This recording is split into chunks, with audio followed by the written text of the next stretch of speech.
నేను విన్నవిస్తున్నాం ఏంటంటే అయ్యా రేవంత్ రెడ్డి గారు మీ దగ్గర నాకు ఖాళీలు ఎమ్మెల్సీ అడుగుతలేము, కార్పొరేషన్ పదవులు అడుగుతలేము, ఎమ్మెల్యే పదవులు అడుగుతలేము, ఎంపీ పదవులు అసలు అడుగుతలేము. మాకు కావాల్సింది మాకు రావాల్సిన మాట ఉద్యోగాలు మాత్రమే. ఉద్యోగాలు కావాలని గత వారం నుండి 5,000 వద్దు 19,000 వద్దు అని చెప్పి గత వారం నుండి దిల్సుఖ్నగర్ వేదిక ధర్నాలు, రాస్తారోకలు, నిరసన కార్యక్రమం చేసాం. అయినా కూడా ఈ ప్రభుత్వానికి మేము కనబడలేము. ఈ ప్రభుత్వం ఉందా లేకపోతే పుట్టి ప్రభుత్వం అనే మాకు అర్థం కావట్లేదు. దయచేసి వినండి, మేము కష్టపడితే మీ ప్రభుత్వం వచ్చింది. ఇలా మమ్మల్ని అడగోసపడుతున్నారు మీరు. కావాలి దయచేసి మీరు ఒక్కడే ఆలోచన చేయండి. మేము లేకుండా మీ ప్రభుత్వం వచ్చేదా? మేము లేకుంటే మీ ప్రభుత్వం ఉండేదా? మేము లేకుండా మీ ముఖ్యమంత్రి మీరు అయి ఉండేవారా? ఒక్కసారి ఆలోచన చేయండి. మీరు ఎలక్షన్ టైంలో ఫస్ట్ ప్రమాణస్వీకారాలు చెప్పారు, నిరుద్యోగులనే మేము వచ్చామని. మరి ఆ నిరుద్యోగులు హరిగోసపడుతున్నారు.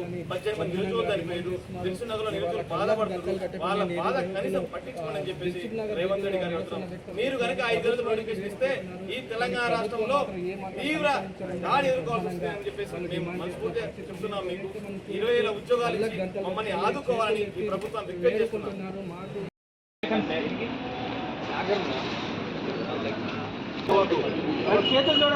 ఊర్లలో మనల్ని చూసి నవ్వుతారు. ఇవాళ నవ్వితే రేవంత్ రెడ్డి గారికి మేము విన్నవిస్తున్నాం ఏంటంటే అయ్యా రేవంత్ రెడ్డి గారు మీ దగ్గర నాకు ఖాళీలు ఎమ్మెల్సీ అడుగుతలేము, కార్పొరేషన్ పదవులు అడుగుతలేము, ఎమ్మెల్యే పదవులు అడుగుతలేము, ఎంపీ పదవులు అసలు అడుగుతలేము.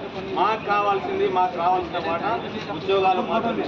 ఉద్యోగాలు కావాలని గత వారం నుండి 5,000 వద్దు 19,000 ముద్దు అని చెప్పి గత వారం నుండి దిల్సుఖ్నగర్ వేదిక ధర్నాలు, రాస్తారోకలు, నిరసన కార్యక్రమం చేసాం. అయినా కూడా మీ ప్రభుత్వానికి మేము కనబడలేము. మీ ప్రభుత్వం ఉందా లేకపోతే గుడ్డి ప్రభుత్వం అనే మాకు అర్థం కావట్లేదు. దయచేసి వినండి, మేము కష్టపడితేనే మీ ప్రభుత్వం వచ్చింది. ఇలా మమ్మల్ని హరగోసపడుతున్నారు మీరు. దయచేసి మీరు ఒక్కడే ఆలోచన చేయండి. మేము లేకుండా మీ ప్రభుత్వం వచ్చేదా? మేము లేకుంటే మీ ప్రభుత్వం ఉండేదా? మేము లేకుండా మీ ముఖ్యమంత్రి మీరు అయి ఉండేవారా? ఒక్కసారి ఆలోచన చేయండి. మీరు ఎలక్షన్ టైంలో ఫస్ట్ ప్రమాణ స్వీకారాలు చెప్పారు, నిరుద్యోగులనే మేము వచ్చామని. మరి ఆ నిరుద్యోగులు హరిగోసపడుతున్నారు. 18 మంది నిరుద్యోగులు చనిపోయారు. దిల్సుఖ్నగర్లో నిరుద్యోగులు బాధపడుతున్నారు. వాళ్ళ బాధ కనీసం పట్టించుకోండి అని చెప్పేసి రేవంత్ రెడ్డి గారు అడుగుతున్నాం. మీరు కనుక 5 రోజులు నోటిఫికేషన్ ఇస్తే ఈ తెలంగాణ రాష్ట్రంలో తీవ్ర దాడి ఎదుర్కోవాల్సి వస్తుంది అని చెప్పేసి మేము మనస్ఫూర్తిగా చెప్తున్నాం. మీకు 20,000 ఉద్యోగాలు ఇచ్చి మమ్మల్ని ఆదుకోవాలని ఈ ప్రభుత్వాన్ని రిక్వెస్ట్ చేస్తున్నాం.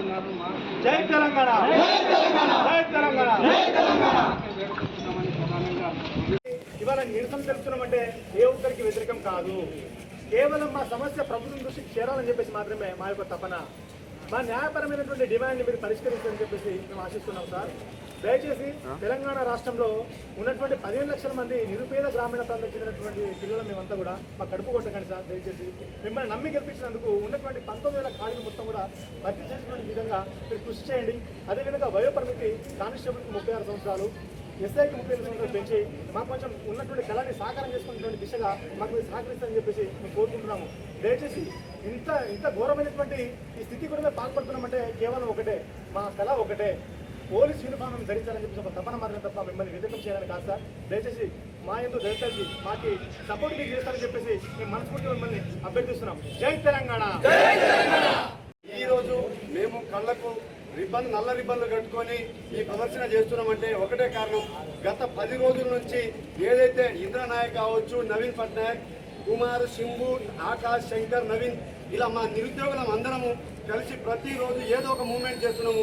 కానీ తెలంగాణలో ఉన్న ఏ రాజకీయ నాయకుని కావచ్చు, ఎమ్మెల్యేలకు కావచ్చు, కుల సంఘ నాయకులకు కావచ్చు, విద్యార్థి నాయకులకు కావచ్చు, ఎవరికి మా సమస్య కనబడట్లేదు. ఎందుకు ఈరోజు నిద్రపోతున్నారు తెలంగాణ రాష్ట్రం మొత్తం అని చెప్పేసి మేము అనుకుంటున్నాము. ఎందుకంటే ఈరోజు తెలంగాణ నిరుద్యోగులందరూ హైదరాబాద్లో హరిగోసపడుతున్నారు. నోటిఫికేషన్ సరిపోవట్లేదు. చాలని జీవితంలో ఆర్థిక పరిస్థితులు బాగాలేక అడ్డ మీద కూలీలకు పోయే పరిస్థితి ఉంది. చూడపోతే రేవంత్ రెడ్డి గారు 5,000 పోలీస్ నోటిఫికేషన్ ఇస్తా అంటున్నారు. కానీ యావత్ తెలంగాణ మొత్తం సైలెంట్గా ఉన్నది. ఈ రోజు మిమ్మల్ని మేము అడుగుతున్నాము, దయచేసి మా కోసం మీరు